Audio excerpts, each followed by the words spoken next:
हाँ अब हुआ।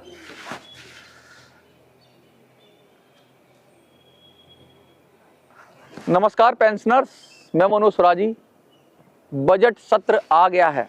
आज अभिभाषण के साथ ही बजट सत्र की ऑफिशियल औपचारिक शुरुआत हो गई है पेंशनर्स। और पेंशनर्स आप लगातार इंतजार कर रहे थे। बहुत सारे नेता ये दावा ठोक रहे थे कि बजट सत्र में अब खबर आ जाएगी। तो अब कितने दिन शेष बचे हैं? बजट आएगा, 1 तारीख तक बजट आ जाएगा, 1 फरवरी को बजट आ जाएगा। 2-3 दिन शेष बचे हैं और 2-3 दिन के अंदर दूध का दूध और पानी का पानी हो जाएगा। तो इसी विषय पे आज ये वीडियो है, क्योंकि बजट सत्र शुरू हो रहा है। बहुत सारी उम्मीद लगाए हुए हैं लोग। उम्मीद है कि खुशखबरी मिलेगी। लगातार कितनी मीडिया में आपने खबरें देखी, प्रिंट मीडिया में खबर देखी, आपने बड़े बड़े चैनल्स पर खबर देखी, बड़े बड़े मीडिया हाउसेस ने ये खबर फैलाई कि 5,000 पेंशन हो जाएगी या पेंशन कुछ बढ़ जाएगी, पेंशन पर सरकार सोच रही है। बीच में सुप्रीम कोर्ट के ऑर्डर की भी बात हुई। तो ये इन सब बातों को सोचकर आपने क्या सोचा? आपको लगा होगा कि बजट सत्र में पेंशन बढ़ेगी। तो इन सब विषयों पर चर्चा करने के लिए मैं आज आया हूं। और ये सब भूमिका मैं इसलिए कह रहा हूं क्योंकि भाई पेंशनर्स कहते हैं, मनोज भाई हमेशा अपडेट रहा करो, अपडेट हमें रखा करो और हमें बताते रहा करो क्या होगा। तो मैं तो कहता हूं कि आप अपनी कुर्सी की पेटी बांध लो और बजट को लगातार बजट सत्र पे ऑब्जर्वेशन रखो। आपने जो तीर चलाया था नासिक में, आपने जो तीर चलाया था महाराष्ट्र में, उसका असर क्या होगा? कुछ क्या होने वाला है? कुछ बहुत सारी बातें हैं। और इन बातों को शुरू करने से पहले मैं तो इतना ही कहूंगा, एक रहो, संगठित रहो। एक रहोगे, नेक रहोगे और बटोगे तो कटोगे। पेंशनर्स, अगर आप बट गए बीजेपी में, कांग्रेस में, आम आदमी पार्टी में, एनसीपी में, शिवसेना में, अगर ऐसे बट गए तो समझ लो आपका मुद्दा कट गया। मुद्दा कटने का मतलब है आपका मुद्दा रिलेवेंट रहेगा ही नहीं। मैं बार बार यही कहता रहा हूं और बार बार फिर ये दोहरा रहा हूं और ये मैं बार बार डंके की चोट पे कहता रहूंगा कि जब तक आप लामबंद होकर एक वोट बैंक के रूप में वोटिंग नहीं करोगे, नहीं सीखोगे और नहीं एकजुट होगे, तब तक आप ये कोशिश करो कि आपको कोई आपकी बात सुन लेगा, कोई आपको पेंशन दे देगा, नहीं देगा। इन्हीं विषयों के साथ आज हम बात करेंगे। तो चलिए विधिवत शुरू करते हैं।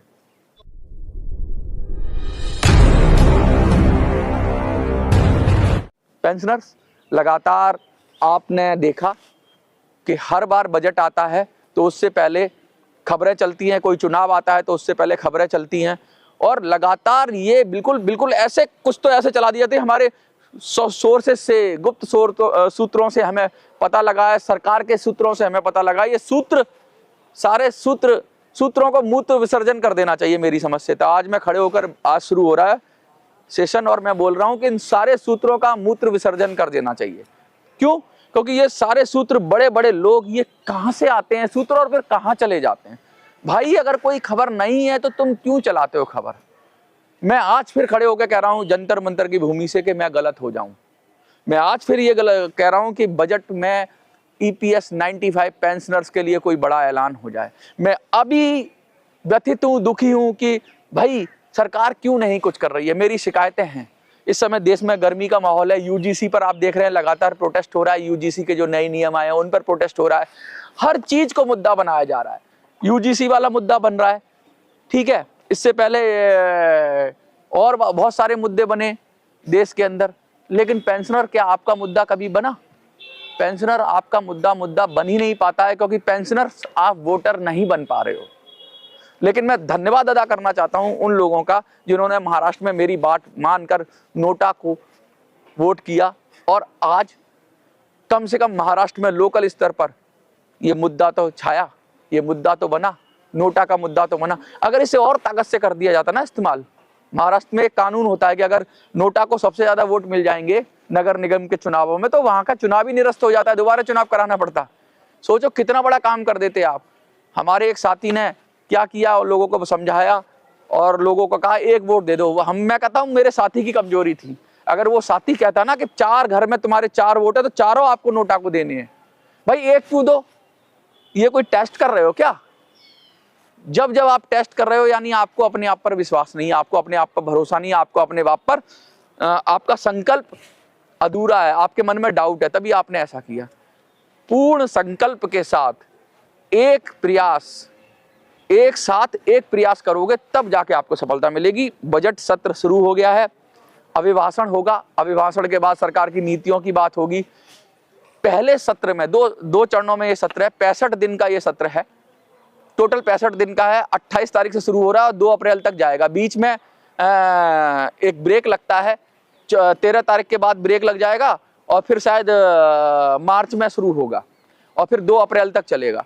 तो ये जो बीच में थोड़ा सा गैप रहेगा, लेकिन 40-45 दिन तो लगातार संसद चलेगी चलेगी। बहुत सारी बैठकें होंगी संसद की। क्या पेंशनर्स EPS 95 की कोई बैठक होगी क्या लग रहा है आपको? इतनी खबरें तो बहुत पढ़ ली थी आपने, पेंशन तो रोज बढ़ रही थी आपकी, क्या बैठक होगी? क्या कोई सोचेगा भी इस तरफ? क्या लग रहा है आपको? कमेंट में जरूर लिखना। लग रहा है तब सोचेगा जब आपका मुद्दा बनेगा। अरे कहीं कोई खबर नहीं है, कोई पॉलिटिकल पार्टी ने, आपके बड़े नेता ने, राहुल गांधी जैसे बड़े नेताओं ने, या फिर लालू यादव जी जैसे, तेजस्वी जैसे, या फिर इधर देख लो आपके जो बहुत आजकल एक्टिव हो रहे हैं, मुलायम सिंह के बेटे हैं, क्या नाम है उनका, तो मैं तो नाम भी भूल जाता हूँ इन नेताओं का। नाम इसलिए मैं भूल जाता हूँ इन नेताओं का कि अखिलेश यादव जी, कि भाई ममता बनर्जी जी, क्या इन सब ने कभी EPS 95 पेंशनर्स के लिए कोई बात की है विपक्ष वालों ने?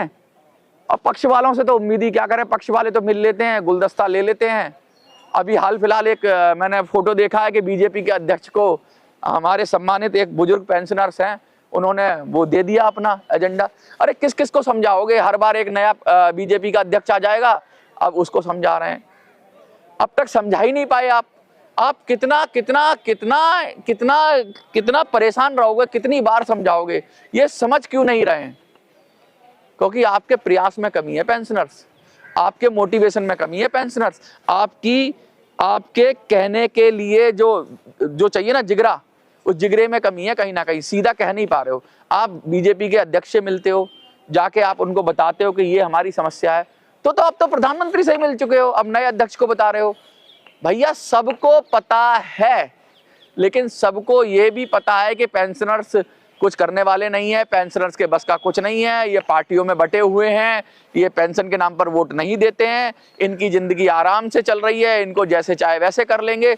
ये सबके दिमाग में जा चुका है और ये हमारा विरोध नहीं करेंगे, क्योंकि आपने शपथ ले ली है पेंशनर्स के नेताओं ने कि हम सीधा आकर टक्कर पर आकर किसी भी नेता का विरोध नहीं करेंगे। अरे पक्ष का तो छोड़ो, विपक्ष का भी विरोध नहीं करते हैं ये लोग।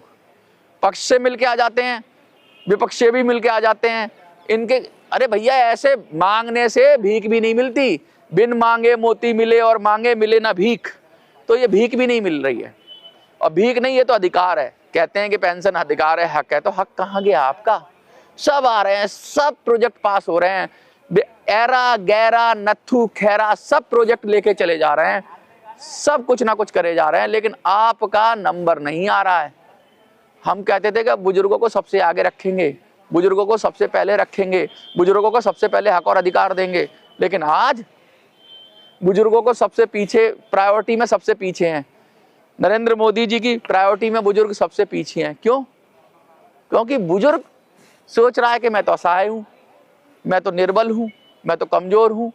अरे भाई वोट तो दे सकते हो, वोट दे के आ जाओगे बीजेपी को, वोट दे के आ जाओगे कांग्रेस को, वोट दे के आ जाओगे बसपा को, वोट दे के आ जाओगे सपा को, वोट दे के आ जाओगे जेडीयू को, वोट दे के आ जाओगे शिवसेना को, वोट दे के आ जाओगे एनसीपी को, वोट दे के आ जाओगे कोई भी पार्टी है, किसी भी पार्टी को, और फिर कहते हो कि तुम्हारी बात सुन ली जाएगी।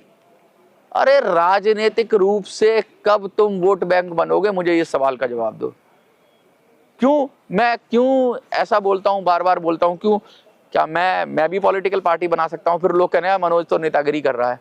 मैं तो देख रहा हूं आपका लड़ने से पहले ये भी तो देखो कितने लोग साथ हैं। आप में से 20 लोग खड़े हो जाएंगे, कहेंगे बकबक करता रहता है, हमेशा नेगेटिव बात बोलता है, पॉजिटिव बात नहीं बोलता। लेकिन आज मैं खड़े होकर जंतर मंतर पे कह रहा हूं कि भैया खोखली झूठी नकली खबर से क्या ही मिल जाएगा। सबसे पहले तो चाहे नेगेटिव ही हो, सच्चाई को स्वीकार कर ले, फिर हम अपना रास्ता तलाशें।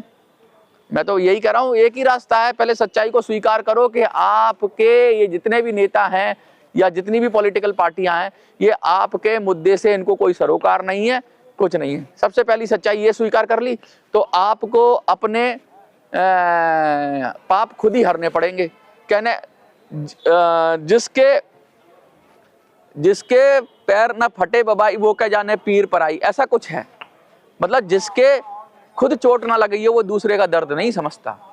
ये नेताओं को आपका दर्द नहीं समझ में आता, और आपका दर्द आपको खुद को समझ में आता है। आप में से कहाँ है सेनापति, आप में से कहाँ है? आपको खुद लड़ना पड़ेगा, खुद संगठित होना पड़ेगा। और संगठन बना भी लें तो ऐसे संगठन बने हुए हैं जो नेताओं की चमचागिरी करते हैं। आज मैं यहाँ खड़ा हुआ हूँ, मैं इसलिए आपको ये वीडियो बना रहा हूँ, ये नहीं कि अपना मन में जो कुछ भी आ रहा है वो आपको कह दे रहा हूँ।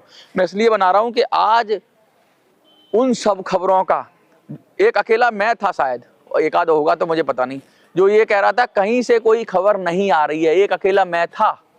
बाकी सब बड़े बड़े मीडिया हाउस ये कह रहे थे कि बजट सत्र में पूरे चांसेस हैं, पूरा चांसेस हैं। तो आज, और मैंने ये भी कहा था कि मैं गलत हो जाऊं वो सारे सही हो जाएं। एक तरफ हजारों यूट्यूबर, बड़े बड़े मीडिया हाउसेस, सबकी खबर, और एक तरफ मैं आपको बता रहा था कि भैया अभी कोई चर्चा नहीं हो रही है। देखता हूं, मैं चाहता हूं, मेरी दिली तमन्ना है कि मैं ही गलत रहूं, वो सही हो। आज बजट सत्र की शुरुआत है, अभिभाषण की शुरुआत है।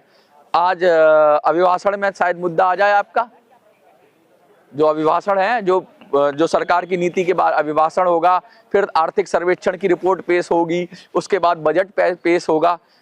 और बजट में फिर ये मत कह देना कि बजट में EPS 95 के लिए भी, पेंशन के लिए, फंड के लिए पैसा दे दिया। वो तो हर साल देते हैं, वो खबर नहीं होगी, वो झूठी खबर है। वो तो हर साल पैसा देती है सरकार, क्योंकि उसको अपना कंट्रीब्यूशन देना पड़ता है ना पेंशन के मद में। 1000 मिनिमम पेंशन की जो बात करते हैं, उसको पूरा करने के लिए और चीज़ों के लिए सरकार देती है पैसा। तो वो तो हमेशा से आता है और हमेशा रहेगा। वो उसको खबर बना के ये लोग, नेता लोग, अपनी दुकान न चमकाएं। बजट में अगर अच्छी खबर आती है तो सबसे पहले तो सबसे ज़्यादा खुशी मुझे होगी। और किसके गलत होने पे? मेरे गलत होने पे। 3 दिन शेष हैं, 2-3 दिन के अंदर दूध का दूध और पानी का पानी हो जाएगा। इसके बाद आप अगर सारी खबरों से तंग आ गए हो, सारे चैनलों से तंग आ गए हो, बड़े बड़े मीडिया हाउस सबसे तंग आ गए हो, तो फिर एकजुट हो जाना मेरे साथ, और फिर हम एक साथ लड़ेंगे। जैसे महाराष्ट्र के नासिक के लोग एकजुट हुए, थोड़े से हुए। अब अगर वो एक घर में से 5 के 4 या 5 मेंबर है, 5 के 5 एकजुट हो जाते तो आज कहानी कुछ और होती। लेकिन मुझे लगता है लोग समझने लगे हैं, लोगों के अंदर इतनी विचारशीलता आ गई है, लोगों के अंदर समझ में आ गया कि कोई पॉलिटिकल पार्टी उनका भला नहीं करेगी, अपनी लड़ाई खुद लड़नी पड़ेगी। तैयार हो जाओ, सजग हो जाओ, और इसी कामना के साथ कि बजट सत्र में कुछ अच्छा हो, इसी उम्मीद के साथ कि बजट सत्र में कुछ खुशखबरी मिले, इसी उम्मीद के साथ कि मैं गलत साबित हो जाऊं, आज की वीडियो का समापन करते हैं। जय हिंद, जय भारत।